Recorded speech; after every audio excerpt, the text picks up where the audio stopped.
देखिए, ये एक बहुत ही अफसोसनाक खबर है क्योंकि अभी रिसेंटली पाकिस्तान विजिट किया था और पाकिस्तान से बहुत ताल्लुकात बेहतर हो रहे थे। इससे पहले अगर याद हो, जब थोड़ा सा पाकिस्तान को ईरान का बॉर्डर में भी प्रॉब्लम हुई तो उनके वज़ीर ख़ारिजा भी पाकिस्तान आए थे और ईरान के हमारे बहुत ही देरीना ताल्लुकात हैं। फिर पाकिस्तान में बहुत ज़्यादा लतशील हमारे पाकिस्तानी भाई हैं जो उनके बहुत अच्छे ईरान से ताल्लुक रखता है।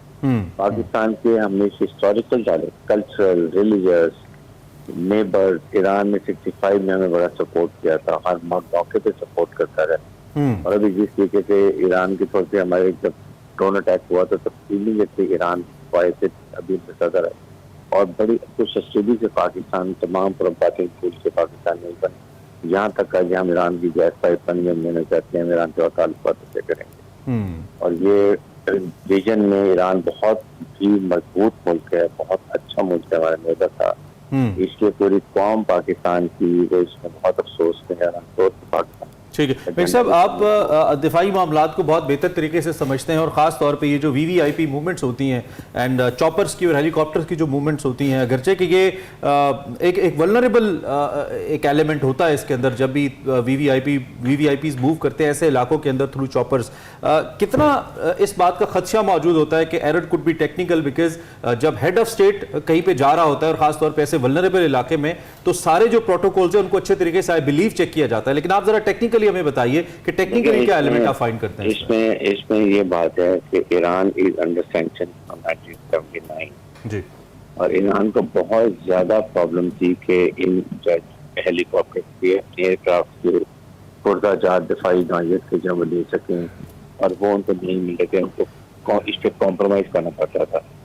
और इवन बहुत ज्यादा उनके जनरल्स के उसके बाद अभी पीछे उनका एक मिनिस्टर से वो उनका जहाज क्रैश हुआ था। जनरल की बहुत हादसात हुए इन जहाज़ों के साथ क्योंकि उनके पोते जो होते हैं एक खास रनिंग आर्ज होते हैं, उसको रिप्लेस करना होता है, वो नहीं हो सकते थे।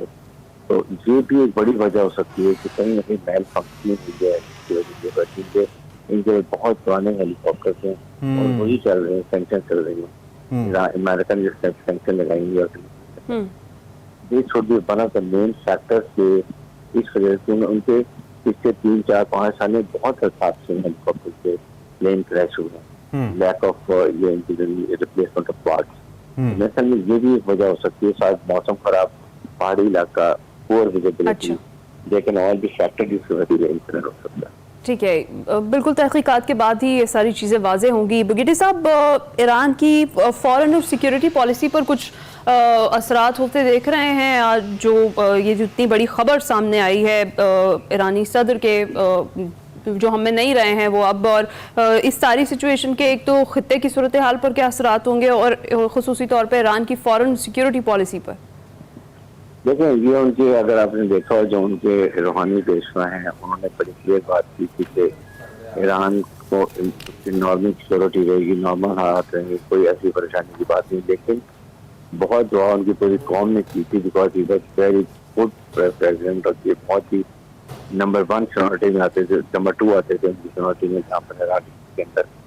तो उस लिहाज से तो बहुत अफसोस की बात है, लेकिन अदरवाइज उनका एक प्रोसीजर है कि 50 इमीडिएटली नाइब प्रेसिडेंट जो है वो टेक ओवर करेंगे और 50 दिन के अंदर प्रेसिडेंट का नया इलेक्शन हो जाएगा। तो आई थिंक उसको तो वो नॉर्मलाइज रखेंगे अपनी सिक्योरिटी मैटर में। ये जो उन्होंने बहुत ज्यादा ले लिए होंगे तो ज़ाहिर है कि ईरान से आपको पता है कि इजराइल के साथ बॉर्डर साइन पर पीछे बहुत प्रॉब्लम हुई है। 300 के करीब क्रूज मिसाइल ईरान ने इजराइल से डाल दिए थे, तो वो उससे इतना नहीं फर्क पड़ेगा। लेकिन क्योंकि उनके जो मेन जो रूहानी पेशवा है वो उसी तरह हैं, वो मौजूद हैं, वो कंट्रोल करते हैं, तो ये process Iran will go through the difficult time, but security high alert पर होगी, देयर इज नो डाउट। और वो तमाम प्रिकॉशंस लेंगे, मिसाइल चकना उनके मिसाइल की। ठीक है, अच्छा रॉयल गार्ड भाई साहब, 3 हेलीकॉप्टर्स थे जो कि फ्लाई कर रहे थे और 3 में से सिर्फ सबसे अहम जिसमें वीवीआईपी यानी कि ईरानी सदर मौजूद थे उसी का हादसे का शिकार होना क्या कुछ खदशात को जन्म नहीं देता? देखिए, स्पेकुलेशन कॉन्स्पिरेसी थ्योरीज तो हैं, ठीक है। तो जिस तरह से ईरान के और इजराइल के हालात खराब थे और इजराइल के साथ जो एक कंपैरिजन हुई थी जब जहाँ से इन्होंने इतने ज्यादा मगरूज मारे थे, उनको नुकसान भी पहुंचा था, कभी जिंदगी में पूरी कभी ऐसी बात नहीं है कि ईरान के डायरेक्ट इसराइल को इस तरीके से निकाल गए हों, तो there were and lot of pressure. But I think इसका तो सबूत नहीं, क्योंकि मौसम खराब था, उसके बाद फॉग थी, बारिश हो रही थी। ये वेदर की फोर्स का एक्चुअली ईरानी गवर्नमेंट को और अजरबैजान गवर्नमेंट को लेना चाहिए था कि आगे मौसम कैसे है, मौसम चेंज हो रहा है या नहीं हो रहा। ऐसे मौसम में टेक ऑफ नहीं करना चाहिए, क्योंकि नॉर्थर्न साइड पे बहुत पहाड़ी इलाका है तबरेज के पास, और वहां से जब आप टेक ऑफ करते हैं सबसे पहले आप वेदर फोरकास्ट लेते हैं रास्ते में वेदर कैसा होगा, और अगर वेदर खराब हो तो हेलीकॉप्टर को शुड टर्न बैक और वापस जाके अजरबैजान में ही लैंड कर जाता बेहतर था, लेकिन पायलट मत टेक रिस्क। इतनी वीवीआईपी मूवमेंट के साथ ये चीजें नहीं होनी चाहिए। ये बहुत ही, इससे अब आप देख लेंगे पूरी कौम उनकी किस तरीके से परेशान है, और जो हादसा हुई बहुत बतौर शख्सियत प्रेसिडेंट रईसी को कैसे याद रखा जाएगा? बहुत बड़े ज्यूरिस्ट थे, अटॉर्नी जनरल भी रहे, चीफ जस्टिस भी रहे, डिप्टी चीफ जस्टिस भी रहे, लॉ के अंदर उनका बड़ा काम था, प्रोसिक्यूशन के अंदर उनका बड़ा काम था, और फिर उसके बाद सबसे टॉप ओहदे पर पहुंचे और मजहब के बड़े करीब थे, जैसा कि आपने खुद भी कहा, और इससे पहले ज़ैगम खान साहब भी बात कर रहे थे कि उलमा का बड़ा ओबियसली अहम रोल है स्ट्रक्चर के अंदर ईरान में। तो कैसे सदर के तौर पर उन्हें याद रखा जाएगा? क्योंकि कुछ बल्कि ये यादगार मनाजिर भी हम इस वक्त दिखा रहे हैं जब वो पाकिस्तान में कराची के दौरे पर पहुंचे थे। उस वक्त उनकी मुलाकात मुराद अली शाह साहब से, गवर्नर सिंध से हुई थी, और ये मनाजिर हैं जब वो एयरपोर्ट पे पहुंचे, और बहुत दिली दुख हो रहा है जी। कोई किसी भी मुमलिकत के सरबराह होते हमें बहुत दुख होता। ये तो हमारे ईरानी हमारे भाई हैं, हमारे मुसलमान मुल्क के, हमारे पड़ोसी मुल्क के सदर हैं, और बहुत अफसोसनाक खबर है। और इन्होंने जो पाकिस्तान के लिए कलिमात कहे थे वो भी बहुत ही खूबसूरत थे, वो भी बड़े मस्बत थे, अगरचे कि हमने देखा कि माजी करीब के अंदर कोई टेंशन भी रही है पाकिस्तान और ईरान के अंदर, लेकिन ही वाज क्वाइट पॉजिटिव। सो आपके ख्याल में कैसे सदर के तौर पर बेग साहब याद रखा जाएगा प्रेसिडेंट रईसी? आई थिंक ये इनको ईरानी गवर्नमेंट, जो ईरान की आवाम जो है वो इनको हमेशा याद रखेंगे, अच्छे अल्फाज में रखेंगे। बहुत ज्यादा उन्होंने काम किया एज ए जस्टिस, लॉयर भी थे, बहुत अच्छे जज रहे, उसके बाद अटॉर्नी जनरल रहे, फिर इरानियन के बहुत थे जो कि बहुत ज्यादा वहाँ पर लोग इस चीज को पसंद करते हैं। अपने नेबर से ताल्लुकात उन्होंने बहुत अच्छे रखे, और बहुत सोच समझ बसारत के साथ फैसले किया करते थे। पाकिस्तान की तरफ लिए उनकी खास सॉफ्ट कॉर्नर था। दूसरा ये काइंड ऑफ वो जरूर इमीडिएटली पाकिस्तान विजिट किया उन्होंने आके, ताकि जो एक हमसाया मुल्क, दरीना ताल्लुकात, रिलीजियस कल्चरल टाइज, तो वो आके उन्होंने कहा कि मैं ये किसी हालत में नहीं बर्दाश्त नहीं करती कि पाकिस्तान ईरान के कोई हालात खराब हों या दरमियान में कोई मिसअंडरस्टैंडिंग हो। ये बहुत अच्छी चीज। पाकिस्तान ने एक बहुत ही अच्छे साथी को, हमदर्द को, जो पाकिस्तान से बहुत मोहब्बत करते थे, उनको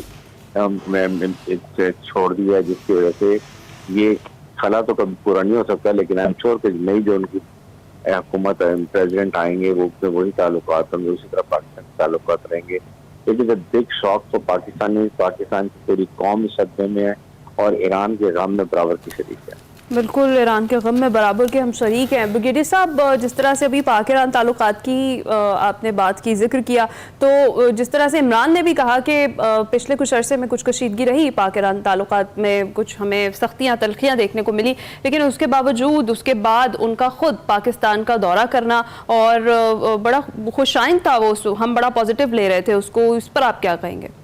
लेकिन यही मैंने बात की कि ये उस वक्त ये होती है एक लीडरशिप और लीडरशिप की क्वालिटी, कि अगर दो हमसाया मुल्कों में, मुसलमान मुल्कों में, जिनके कल्चर, रिलीजियस, हर लिहाज से बहुत ही पुराने ताल्लुकात हैं, और मुझे याद है 65 में ईरान में जब पाकिस्तान की इंडिया की लड़ाई हुई थी, हमारे तमाम जहाज अपने जिन उतार के स्टेफ उनको कह रहे थे कि यहाँ पर कोई नुकसान ना हो सके। तो पाकिस्तान हमेशा इंडेप्टेड रह के उनको जो ताल्लुक, पाकिस्तान ईरान टर्की की रीजनल कॉपरेशन, अगर आपको याद हो RCD बनी हुई थी, उसमें बहुत क्लोज थे, और ये पूरे मुसलमान इस्लाम के लिए बहुत बड़ा तथ्य है, क्योंकि ये जिस तरीके से गाजा को पैलेस्टाइन के मजलूम लोगों की सपोर्ट करते थे, जिस तरीके से लेबनान में उन्होंने सपोर्ट किया, जिस तरीके से उन्होंने सीरिया में प्रॉब्लम, जहाँ भी मुसलमानों को प्रॉब्लम होती थी खुला वो बात करते थे। उन्होंने यहाँ के कश्मीर के बारे में बहुत ज्यादा डिटेल में बात की, पाकिस्तान की जो एक स्टांस है उसको बहुत सपोर्ट किया। तो आई थिंक इस लिहाज से हम देखा जाए तो पाकिस्तान ने एक बहुत बड़े आलमी लीडर को जो है वो मिस किया है, उनसे वो अब अल्लाह के पास चले गए। ये बहुत बड़े नुकसान है पाकिस्तान का। इनफैक्ट हमें उम्मीद करनी चाहिए कि ईरान से हमारे ताल्लुकात ऐसे हैं, जो भी वहाँ के अवाम जिसको सिलेक्ट करते हैं पाकिस्तान उनसे भी वही ताल्लुकात एक्सपेक्ट करेगा। बेशक बेशक। बेगी साहब थैंक यू वेरी मच। हमारे साथ इस वक्त ज़ैगम खान साहब भी जो कि मौजूद हैं। खान साहब, एक तो बेगी साहब से अपने मुख्तलिफ पहलुओं पे बात की। मैं अगर देरीना एक तलखी चली आती है ईरान और सऊदी अरब के दरमियान, लेकिन मार्च 2023 में हमने देखा कि रईसी साहब की ही लीडरशिप के अंदर एक सिफारती मुआहिदा तय पाया